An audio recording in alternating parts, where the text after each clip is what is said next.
Hiya everyone, thank you so much for clicking on this video. My name's Dave Elleray. I'm one half of Freedom Thinking, the other half being my wife, Jenny. And I asked myself a question the other day. And my question was just something that came to me. I happened to be in the shower when it happened. But how can I be of more service to people? What can I do to be of more service? And when I had that thought, it kind of resonated with me, and so I put it out onto our WhatsApp group, and we've had some wonderful responses. So thank you so much to everybody who got back to us. You've come up with some wonderful ideas, and some of which we are going to implement, and other ideas and things that people have pointed out we are going to take into consideration, certainly. Thank you so much everybody for your help with that respect. But one of the things that came to me was, what about making just some short videos? Videos which people can click on and we can talk about different things. I want to talk a bit about, I've been doing this work now, when I say this work, for people who don't know, my work is around helping people find peace, helping people find happiness, helping people find the love of life, to help people kind of come out of psychological suffering, no matter what your label. And I come to it through a very experiential, from a very experiential way. My lessons haven't been through sitting down in a classroom. My lessons have been through living it. I'm going to talk a bit about that in this video.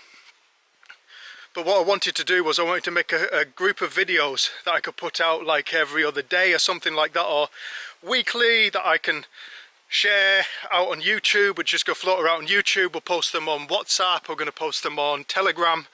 I'm going to start a Telegram channel where I can just put these videos out, and if each one's going to be talking about something different, like an insight that occurred, that helped me, or whether it's going to be stories of people and people's stories of transformation that I personally have witnessed or I have been part of facilitating. And just people just talking about stories of what has impacted my life, and how each one of those things has helped to change me as a human being, as Dave. So like I said, I'm going to try and keep these videos short. If people want to make a donation to Freedom Thinking, we do an awful lot of work via donation. So I'm putting these videos out. There's no charge for them, but if anybody is touched by them and wishes to make a donation to Freedom Thinking, then please do. It helps Jenny and I keep going with our work. Yeah,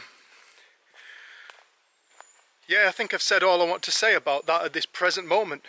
Yeah, I hope you enjoy them, and I hope that I can reach the people who need to hear this. If my message doesn't resonate with anybody, that's cool. That's cool. You know, there's so many wonderful teachers out there. There's so many wonderful guides and gurus and, you know, like religious, I don't know, vicars, imams and what have you. There's so many wonderful people out there who are guiding people, helping to help people. If I don't resonate with you, that's cool. That's cool. Excuse my crappy filming, by the way.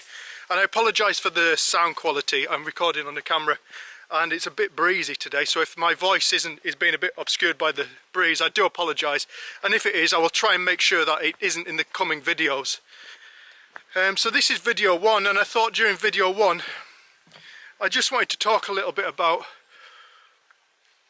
myself and how my life changed. What was it? What was the catalyst? What is the catalyst for change?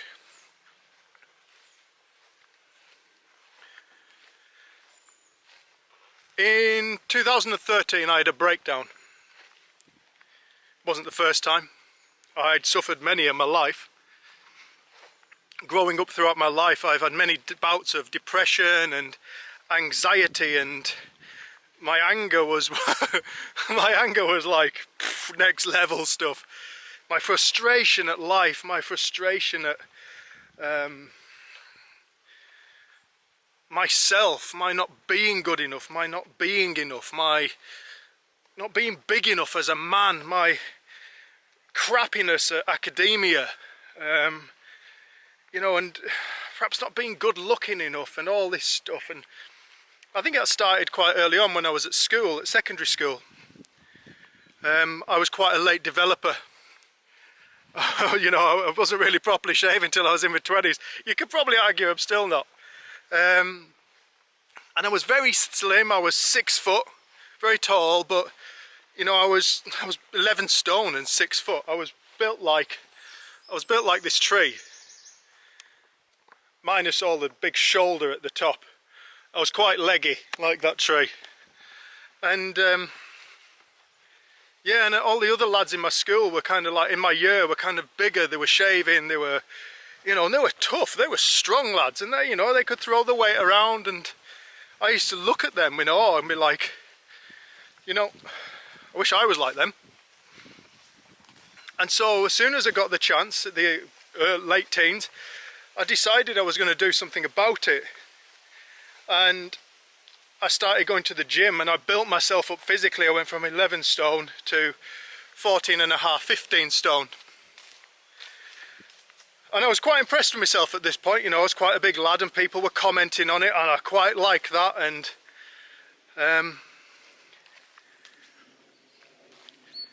I'd addressed the outer part of myself that I wasn't happy with, but I'd never addressed the inner. And so my frustrations and my depression continued, and I still didn't feel good inside. And so what I'd learnt I could do with my newly found muscles was I could intimidate the hell out of people. And my anger was like next level stuff. I haven't met many people who can do anger like Dave can do anger. It was so well practiced every single day. I'd lose my shit about something. And I found that with my anger and my size, I could really intimidate people, and people would be fearful of me, and I liked that. I liked that. It was like, it's my superpower. I have the power to scare the crap out of people, and I can get what I want. But more importantly, I feel safe. I feel safe. You know, I used to look at hard men as being like role models and inspirational people. As a man growing up in Great Britain, you know, to be a tough guy was kind of what we're inspired to be. I had no idea that hard men are deeply insecure people. Anybody who is feeling the need to throw their weight around, to be violent towards another, isn't in confidence. They're in fear. They're afraid. They're not comfortable with life. They're feeling affected by other people. That was me. I was a deeply insecure man. At the age of 21, I went to prison for violence. One of the best things that ever happened to me. My depression grew and grew and grew. I failed my college course, and before I knew it, I thought my life was over. But thankfully I became a tree surgeon. Somebody said, "I'll help you out, Dave. Do you want to become a tree surgeon?" I was like, "Yes, I do want to become a tree surgeon." So I started climbing trees every day and working with the chainsaw, which fitted into my manly ego. Doing a manly job, you know, a job that I felt proud to tell people I'm a tree surgeon. I climb trees, I work with a chainsaw. At a young age, you know, this desperate need to kind of be good enough to fit in, to be respected. Fast forward a decade or so, I ended up having an affair and splitting up with my wife after a big breakdown, after falling out of love with tree surgery. It happened very quickly, actually. I realised it didn't fulfil my heart.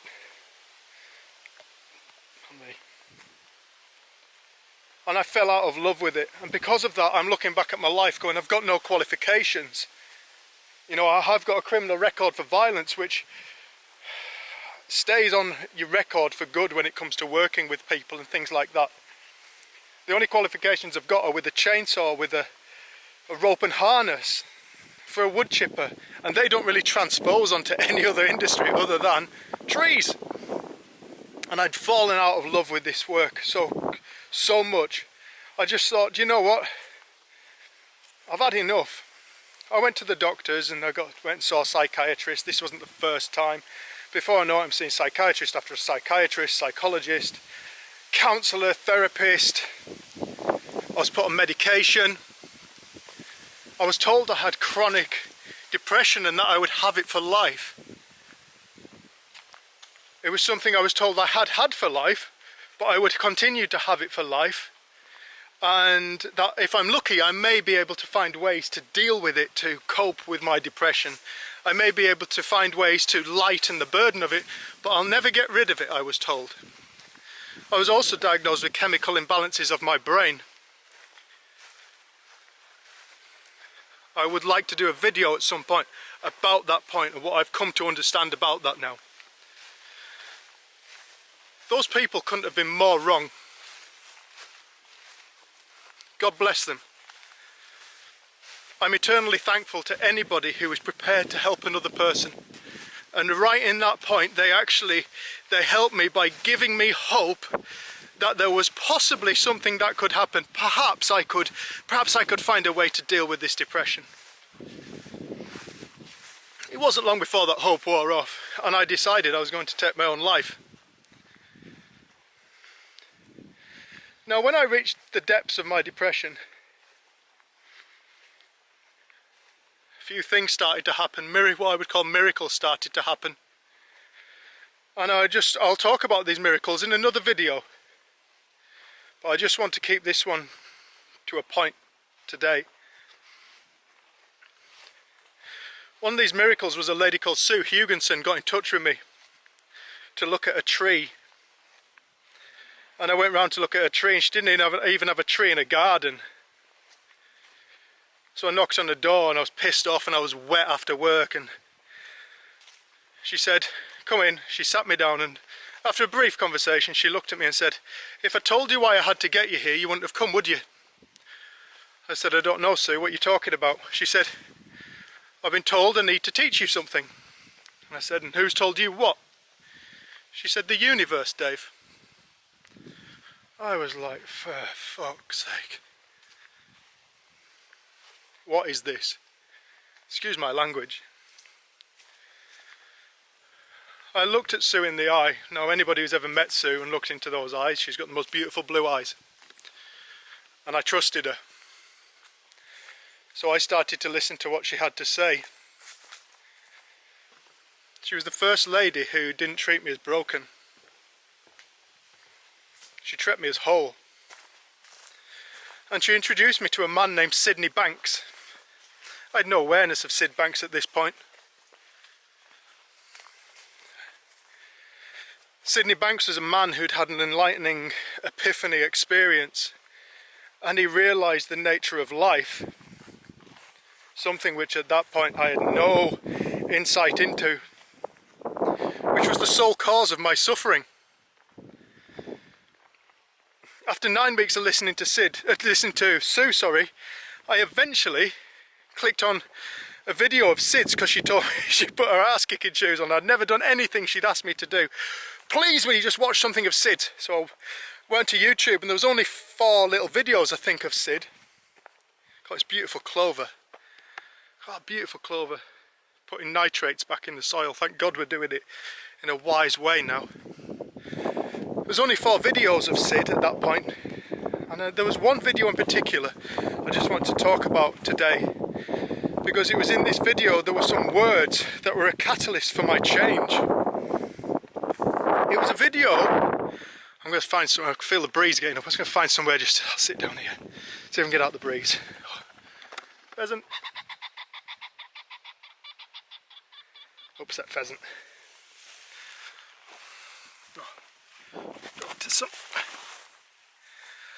It was a video of Sid speaking in a place called Good Hope.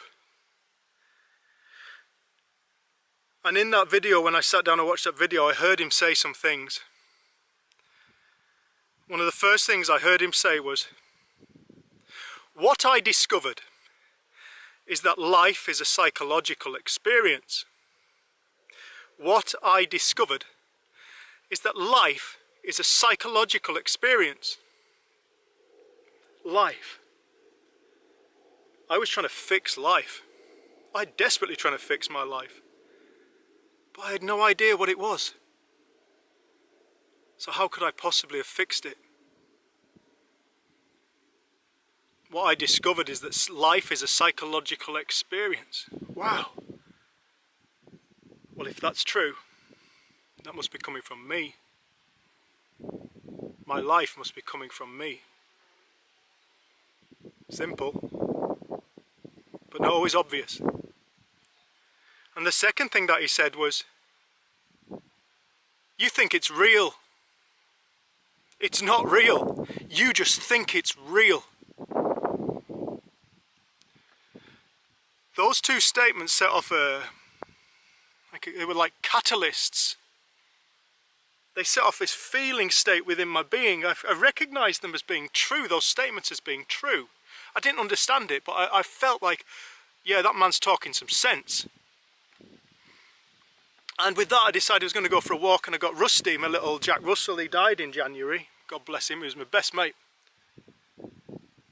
And I jumped in my van. We're going for a walk up Long Sleddle in the Lake District where I live. And I felt the need to pull over on the side of the road, and when I pulled over on the side of the road, I was suddenly greeted by a jackdaw flying over me. I stood on the side of the road looking down over Kendal, and this jackdaw flew over, and as it flew over, and I just noticed it, that was all. I just looked at it, and as I looked at it, it looked at me.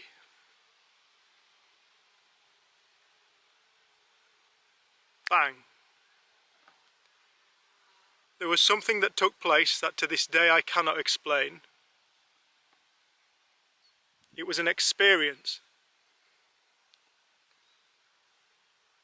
This experience was one of pure, saturated love. Not love for anything. Not like love for a person or my dog or anything like that. It was just pure, unconditional love. Filled my soul, filled my being. I had a few experiences that I don't really want to go into because it kind of creates a I want that kind of thing, and then people compare their life to it and they want my experience. I've said, people have told me they want my experience. Nobody can have my experience. It was my experience. One of my mum's great insights was, I will never have Dave's insight. I'll never have Dave's experience. I will only ever have my own. Bang! She started to get experiences. Started to gain insight. When I came back into my body, when I suddenly found myself stood as a human again rather than just pure love, to this day I don't know what love is. I know what it feels like, but that's just what it feels like water feels wet. Water feels wet, but it's not it. It's just how it feels. When I came back into my body and I found myself back in my humanness, all my depression had gone, my anxiety had gone, my hard man had gone, my worries and anxieties had evaporated. I discovered something so beautiful about life, like a hidden dimension within myself.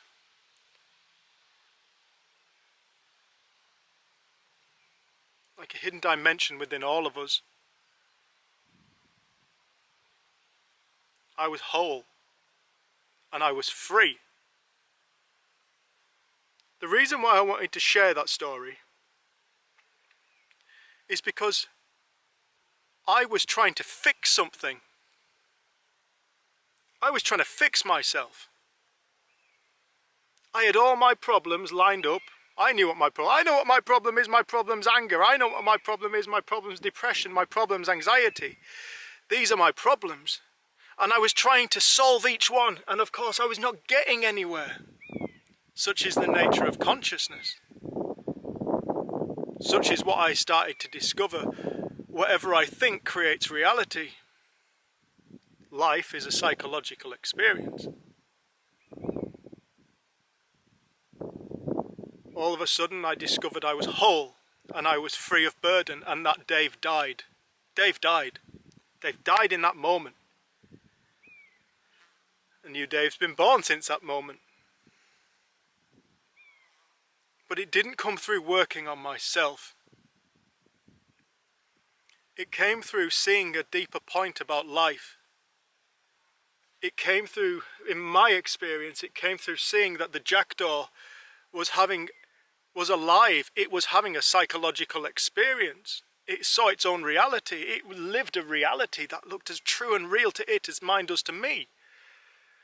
And in that moment I saw, to put words to an experience, which isn't really how it went, but just for argument's sake, I saw how we're all the same thing. Everything is the same thing. Every single one of these clovers is a conscious experiential being. It knows what time of year it is, when to come up. It is aware. It's aware that if it goes to flower now, then it will be pollinated by the insect kingdom. It doesn't go to flower in the middle of winter. It only goes to flower when it thinks it's the right time. It is conscious. If it's conscious, then it's having an experience. Consciousness is awareness. Awareness is an experience. Well, to have an experience is a reality. I want to talk more about nature in coming up videos, but I just wanted to make that point. What we think we are looking at to solve our problems, our psychological suffering, our depressions, our this, our that, it's not what we think we're looking for. So we need to let go of being in search of this thing, because it's this idea that we hold, this idea here that we kind of go, I know what my problem is, I just need to solve this problem. No, we've got to go before the problem. For want of a better word, we've got to see deeper into life. We've got to get curious about what is life. How can we fix anything if we don't even know what it is? I'm now a student of life.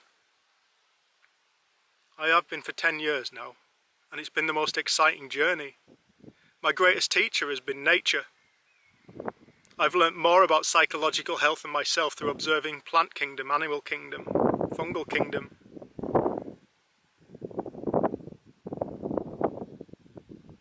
I'm so grateful I live a different life. If Jenny and I can be of service to you, we really hope we can be. We hope these videos help. This is video 1. If you want to get in touch, please do. We welcome any questions and comments. In the meantime, we send you love and gratitude. Thank you so much for clicking on this video. And we look forward to the next one. Bye-bye.